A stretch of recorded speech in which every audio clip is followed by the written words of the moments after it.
Good job.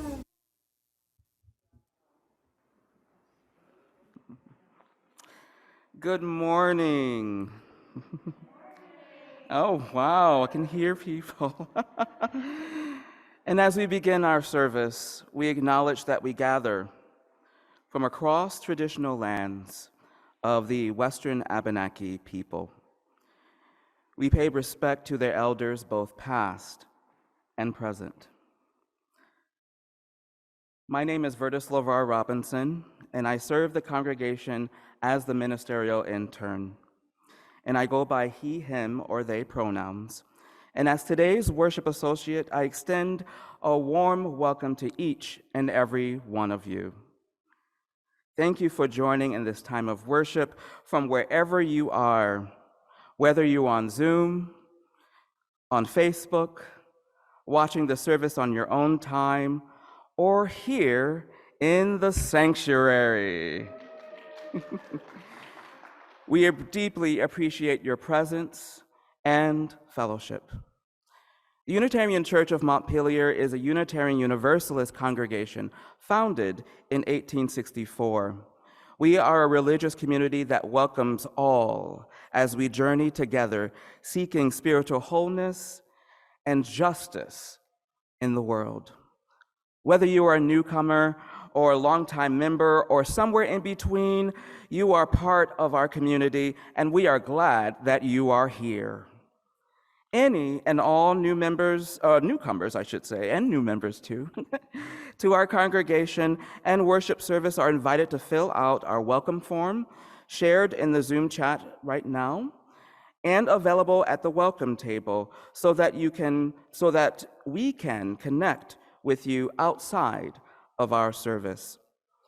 If you are joining us in Zoom, the chat function will be available and on for much of the service. It is a great way to publicly welcome and support one another, to affirm the hard work and effort of the worship team, and to share good vibes and positive thoughts with one another. For technical issues and constructive thoughts, please send a private message to one of our Zoom hosts indicated with an asterisk by their names, or join us for coffee hour after the service to share them there, and that will be a virtual coffee hour. If you're here in the sanctuary, we hope that you will hum along to the hymns in today's service. And for now, please refrain from singing. Thank you to our greeters and ushers who will be offering hospitality and tech help through the service. Additionally, on Zoom, click on the live transcript button wherever it lives on your Zoom screen for increased accessibility.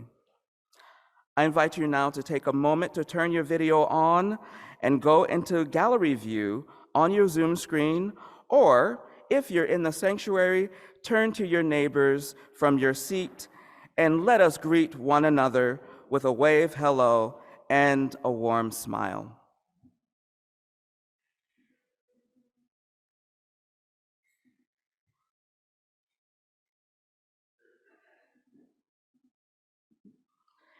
And for those in the sanctuary, you can see our friends and neighbors on the screen there. And again, a warm welcome to each and every one of you. I have a few brief announcements about the life of our congregation.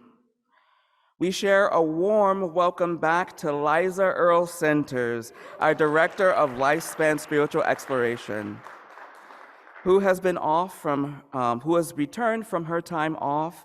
We welcome you and thank you for being here. Your presence is felt. And as you can see, many may have heard, we have reopened the sanctuary for limited in-person attendance. You can read more about how to participate in the e-news and on the website. Finally, please read the weekly e-newsletter to learn more about the many upcoming events in our church community. And now, let us enter more deeply in our time of worship with our prelude.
Good morning. I am the Reverend Joan Javier Duval. I use she, her pronouns. Our opening words this morning are adapted from the words of Gretchen Haley. There is too much beauty in this world to give up on it yet, and it is always too soon to surrender to cynicism. Bring your doubt, your skepticism, your downright confusion, even your bitterness. But in the midst of all these, in the center, wrap your tender fingers around that still bright thread of hope. Feel in your heart that still steady hunger for something more. The vision we glimpse every day in the rising sun, the light that spreads across the face of the one we love, the look of knowing all there is to know and still loving life, loving us just as it is, just as we are. For this hour, we come to celebrate, to praise, to give thanks, to reach out in spirit across the distance between our bodies through the connections of our hearts and minds, to refuse to give up and to steady ourselves in faith, keepers of hope, brave builders of this still possible world. Come, let us worship together. I invite you to please rise in body or spirit and join in singing or humming our opening hymn, number 287 in the gray hymnal, Faith of the Larger Liberty.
Let us now light the chalice, a symbol of our Unitarian Universalist faith.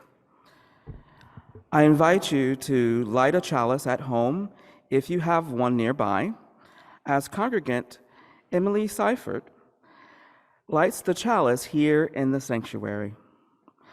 We light this flame, an enduring symbol of our collective commitment to lead with truth and compassion.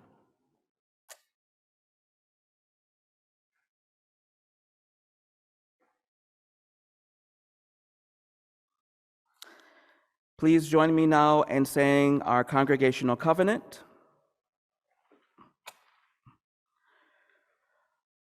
We covenant to speak honestly and listen deeply to each other and the voice within. Treat each other with compassion and honor our differences. Take responsibility for the impact our words, actions, and inactions have on each other. Support each other in times of need and of grief, and celebrate the beauty and joy in our lives. Honor the gifts of the past and be gentle with each other as we grow. Encourage each other in the brave work of creating a more beloved community and a healthy, sustainable world. And forgive each other and start again.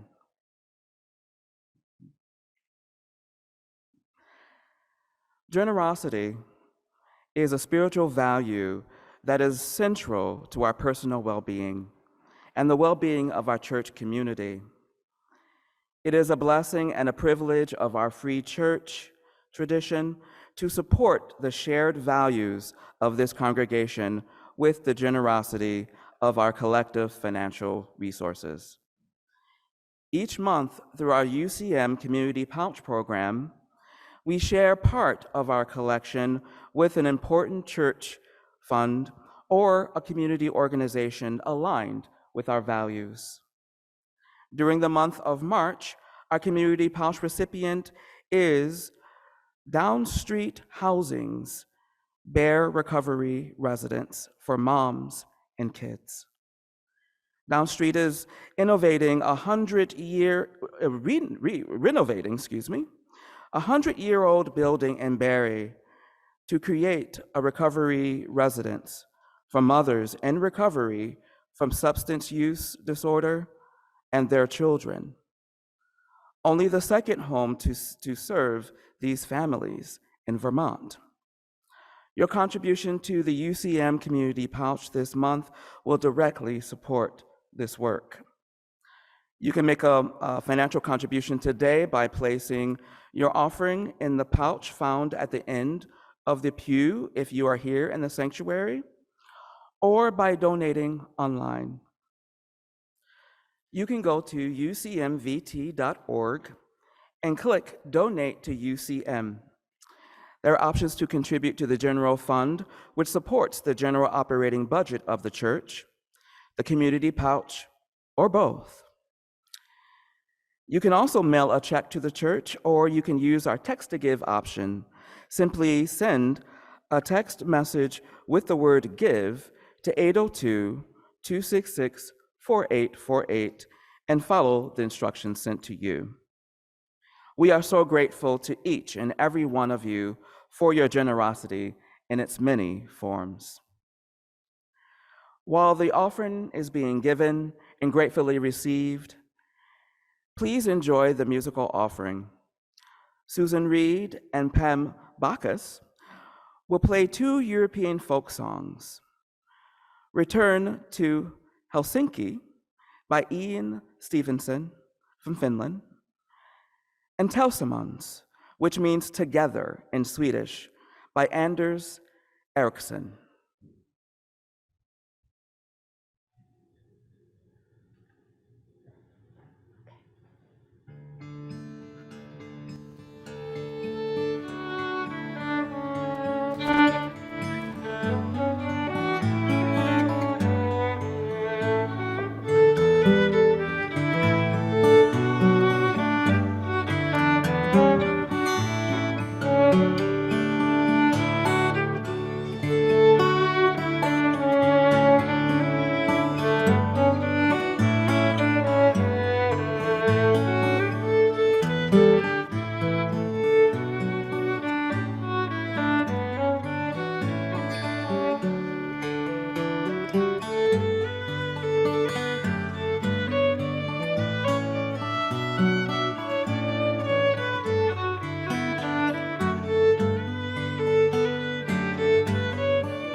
Thank you, Susan and Pam. And thank you to all of you for freely and lovingly offering your financial gifts this morning.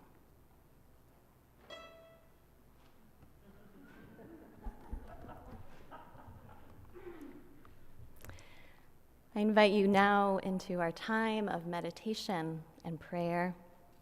I invite you to settle into an awareness of your body and your breathing,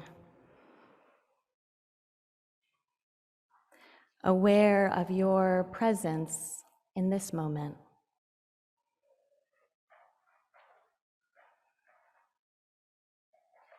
Aware as well of what you might be holding in your heart this morning as we are gathered in community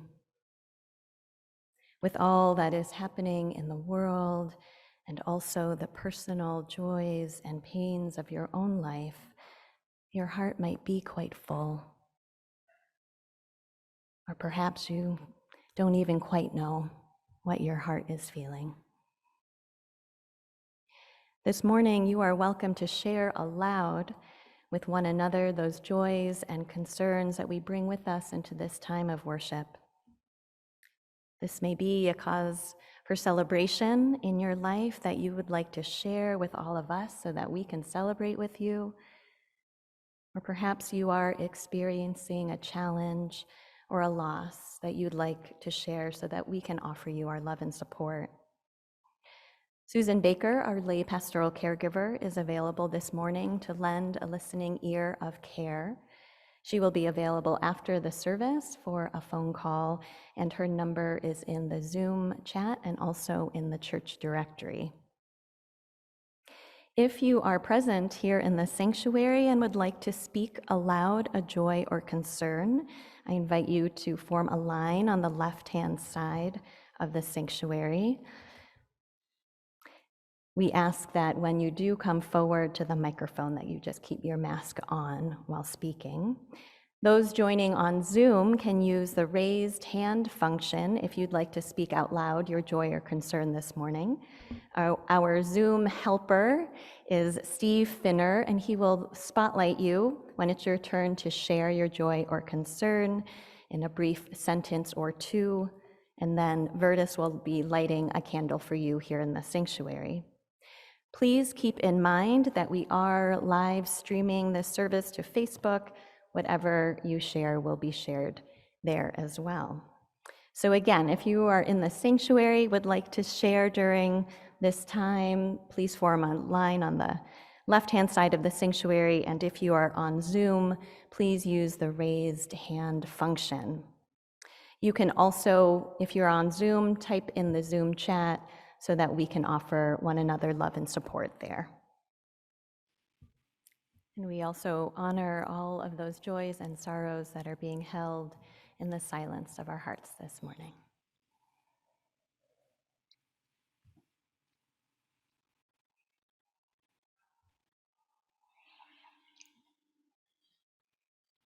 I invite you to take a breath and to join me in this time of prayer. Holy mystery, silent presence, uncertain bearer of the weight of it all. In these quiet moments, we listen. We listen for the maybe still breathing, perhaps still whispering, faintest sign of the universal good. We listen between the cacophony of distractions, pulling us towards untruth and falsehood. We listen amidst the shrill cries of desperation, of we've had enough, of when will they stop killing my people, of how much more will the waters rise, of when will it be safe to return to my home, of how much longer can I hang on. We listen and we wait. Through the tumult of these days, we seek assurance. We seek the fulfillment of a promise made to ourselves, a promise made to those we have been stretched to call neighbor, a promise written and enshrined and yet unfulfilled. Help us, abiding mystery, to hang on, to hold on when all is in question, when all is in doubt. Help us to stay firm to our own commitments and our own promises. Lead us back into connection, back into the bonds of humanity that help us to know each other as beloved. May we continue listening. May we keep watch. May we beckon love and justice and mercy with our own whispers, with our shouts, with our cries, until all know themselves part of the circle of love. Amen.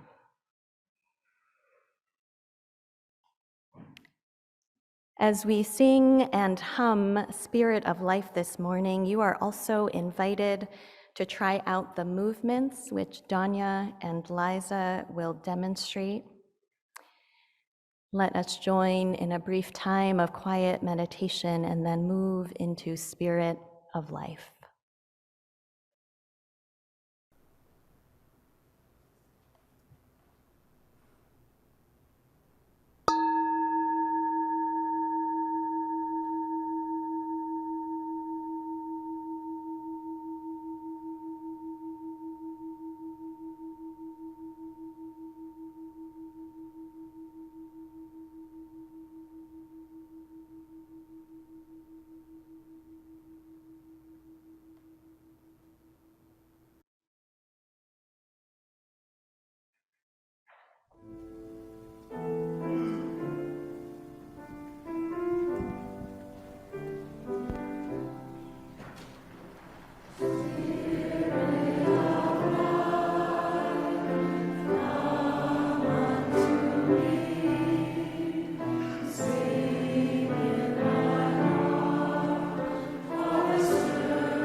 This morning's reading is the poem The Edge of Doubt by Albert Huffstickler.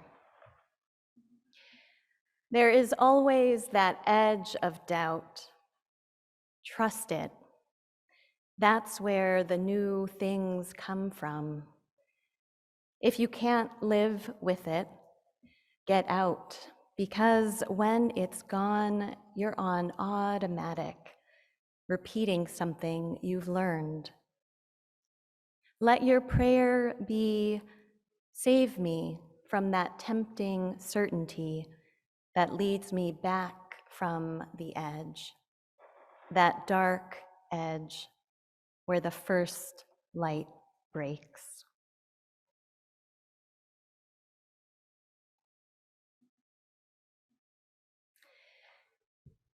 Heroes of faith in every age, far-seeing, self-denying, wrought an increasing heritage, monarch and creed defying, Faith of the free, in thy dear name, the costly heritage we claim, their living and their dying.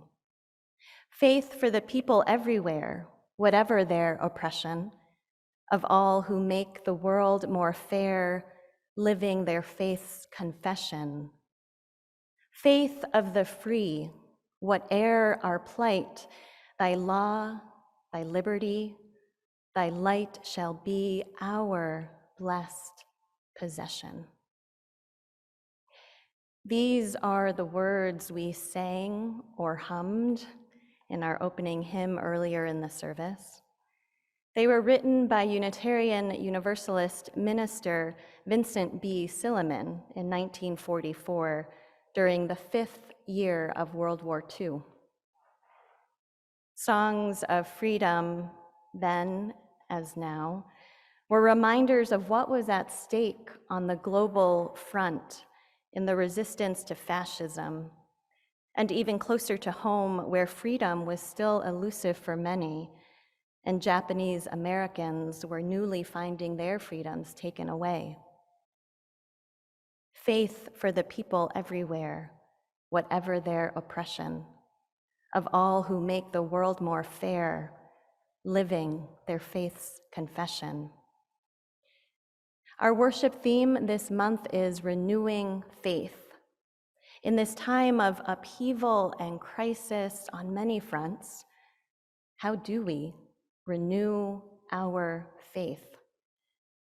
Faith is a word that can sometimes be tricky for Unitarian Universalists, whether you're someone raised in this tradition or new to it. Faith is a complex word for spiritual seekers of all kinds. Faith can sometimes be taken to mean certainty.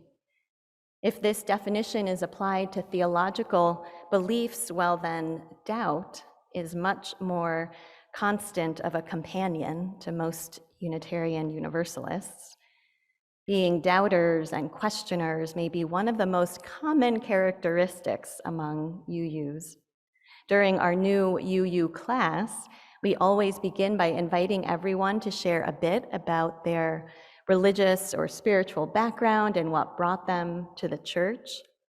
And when folks tell their stories, people often share that they were the ones in their Sunday school asking a lot of questions. And the questions are crucial. This is where our own doubts and uncertainties can inform our search for truth. The open-mindedness and healthy skepticism we bring to the religious endeavor can certainly help us to discover the meaning in our lives without becoming dogmatic or rigid. But what if we understand faith in a slightly different way? For me, faith doesn't imply certitude or an attempt at positing any guarantees about life or death, about this world here on earth or a world beyond. Faith in the liberal religious context actually depends upon doubt and uncertainty. The theologian and philosopher Paul Tillich put it this way: if faith is understood as belief that something is true, doubt is incompatible with the act of faith.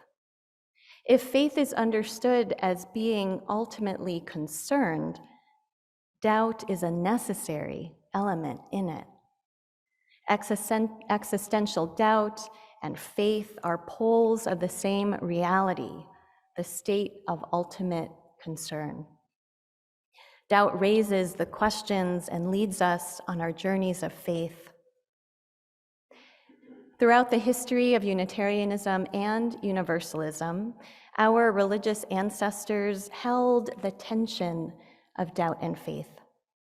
They wondered about their relationship to God, the existence of God, the nature of human relations, human relationship to power and authority, human relationship to other living beings, how to live with justice, equity, and peace. Their faithfulness and ours today was driven by the prospect that at any moment, these matters of ultimate concern could be in jeopardy. I invite you to travel back in your minds with me to 16th century Poland. In this time and place, we find the story of some of our Unitarian ancestors whose faith in freedom and faith in the authority of reason compelled them forward through uncertain and risky circumstances. At the time, the Catholic Church was the dominant religious force, yet there were people, including priests, who defied Catholic doctrine. They looked to Scripture to formulate their own beliefs rather than accepting the official church-sanctioned creeds. One of these people was a Lithuanian priest named Peter Gonicius. In 1556, he stood before an assembly of Protestants in Poland, Calvinists and Bohemian brethren, and he stated his belief in God the Father as the sole God and denied the divine coexistence of Jesus Christ with God the Father. You might imagine that at that time, this was a very big deal and quite a divergence from the accepted church teaching. The anti-Trinitarian strain of Christianity was growing in the region. The ministry and writings of Peter Gonicius, who died in 1573, inspired others. By the mid-16th century, those who espoused anti-Trinitarian beliefs split off from the Orthodox Calvinists, and this body of believers would come to be known as the Minor Reformed Church of Poland. Tolerance of religious freedom was tenuously emerging in Europe, and the minor church increasingly found itself in a precarious position.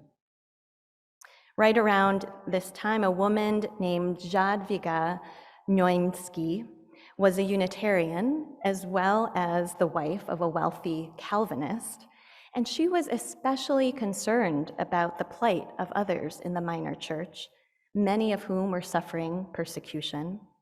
So she persuaded her husband to establish a new town where religious tolerance would be guaranteed. Together, they established the town of Raków, about 70 miles north of Kraków. It was named for the rack or crab on the coat of arms.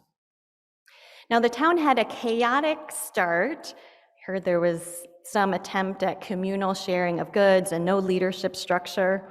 But then they recovered and they became a strong center for the minor church and the evolving theological movement that grew from it. Around this time, a young Italian theologian named Faustus Socinus found himself traveling through Eastern Europe, and he chose to settle in Kraków, and he immediately sought admission to the minor church. He became a great defender of this church and their Unitarian beliefs. Towards the end of his life, Catholic hostility to both Calvinists and Unitarians was on the rise, and Socinus came under personal attack. He narrowly escaped an attempt by a mob of Catholic students to take his life, and he went on to convene 2 major religious meetings in Raków to bring more unity within the minor church of Poland. Socinus died in 1604, and his grave is marked with an impressive monument that was erected in 1933 with funds from American Unitarians. Now, it would be tempting at this point in the story to move speedily along towards a happy, triumphant ending for the Polish Socinians, as they came to be called. An ending in which they triumph over their adversaries, or in which religious tolerance grows in time for their survival and their thriving alongside their once religious opponents. What happened instead is that the church did enter a period of vitality and growth, with estimates of at least 125 congregations in the region at the start of the 17th century. However, religious protection soon broke down, and the minor church found itself under attack once again. Socinians were forced into exile, abandoning Rakov as the religious center and establishing a new college near the Hungarian border. They soon found themselves caught in the political turmoil of the revolt of the Cossack peasants of Ukraine, as well as Russian and Swedish invasion of Poland. With their numbers dwindled, the Socinians made the exodus to Transylvania, where the Unitarians there warmly received the exhausted and sickly refugees. Socinians remained in exile for another half century or so, and a few congregations survived into the 18th century before the last had closed its doors and the religious movement came to an end. The Polish Socinians maintained their faith in freedom and their faith in reason as a source of religious authority, despite the enduring persecution they suffered. Yet I am sure that many of them faced moments of intense doubt along the way. They must have questioned whether their suffering was worth it. They must have asked where God was while they were forced from their homes. And yet, because they held on to that tightrope of faith and doubt and chose to follow it to the end, we are here today, in a house of religious freedom, asking our own questions and wrestling with our own faithful matters of ultimate concern. Our own faith and doubt meet us in this moment centuries later. In the long shadow of war, in the emergence from 2 years of pandemic, in the midst of ecological crisis, we find ourselves at the edge of doubt with our faith in humanity, in democracy, in progress, perhaps a bit dimmer than it once was. And perhaps Albert Hofstadter is right. Perhaps this dark edge is where the first light breaks. Facing this edge of unknowing, we wait for the new possibility that will emerge. In the words of Victoria Safford, faith lets go of every outcome, awaits possibilities as yet unseen and unimagined. It seeks the grace to dwell right here, right now, breathing in, breathing out, without or with the thing we think we want. And so it is that faith and doubt meet in a subway station in Kyiv and on the road to El Paso. Faith and doubt meet in the chemo treatment chair where one hopes for yet more life to savor. Faith and doubt meet on the back seat of a car where a family sleeps tonight, the dream of a home of their own still deferred. Faith and doubt meet in that pew or on your living room sofa with your own nagging sense that something could be different and the hope that the first light of possibility will find you.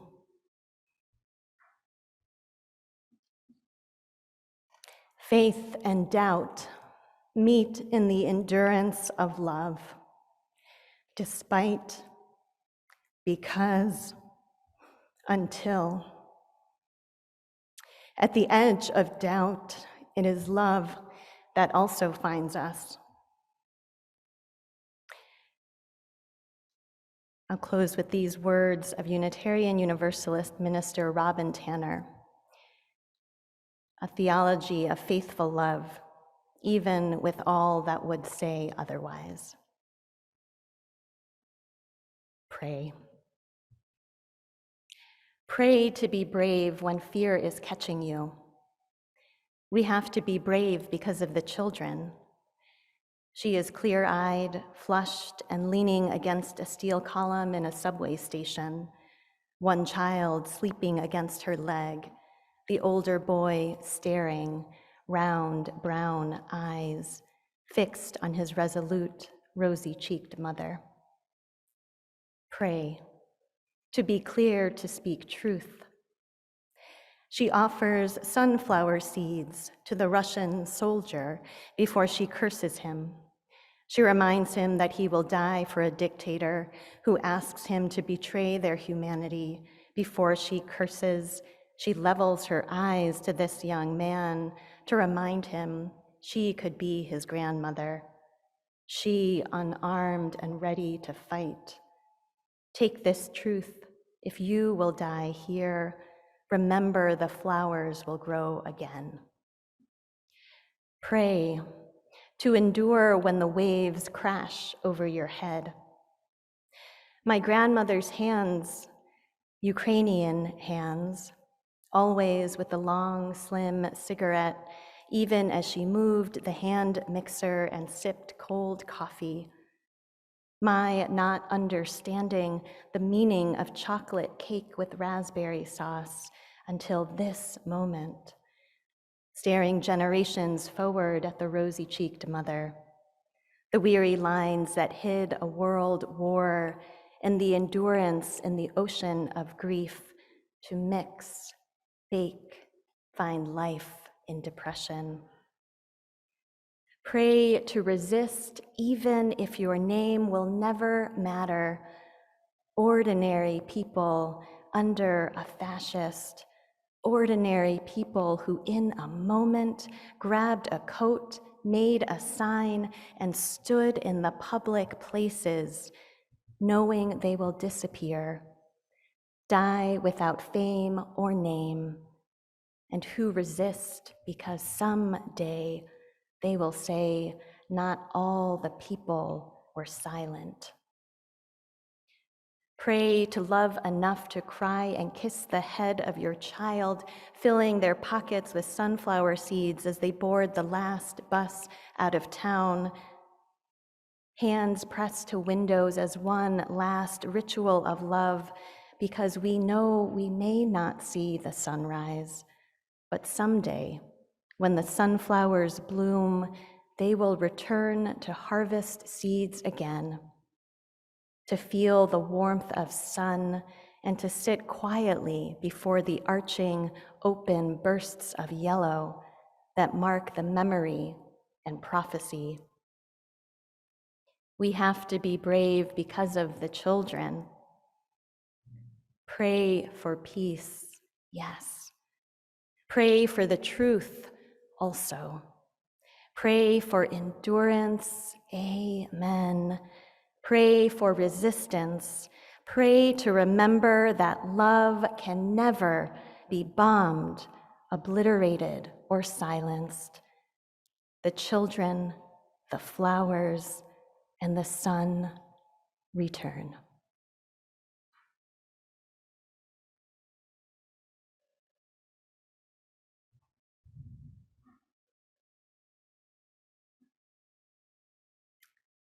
I invite you to rise in body or spirit, to join in singing or humming our closing hymn. It's number 20 in the gray hymnal, Be Thou My Vision.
As we draw our service to a close, we extinguish the chalice and carry within each of us its healing flame, the warmth of community, and the spark of hope into the days and the week ahead. Please join me in saying our congregational mission statement. We welcome all as we build a loving community to nurture each person's spiritual journey, serve human need, and protect the earth, our home. I invite you to go into gallery view once again on Zoom and to turn your video on if you're able. I'm going to let all of the people in the sanctuary see the Zoom people.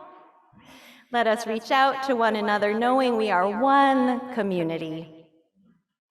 And may you go from here knowing you are connected in love, spirit, and faith to one another and to all that is beyond this community. May you go in peace and return again in love. And we conclude our service with the postlude.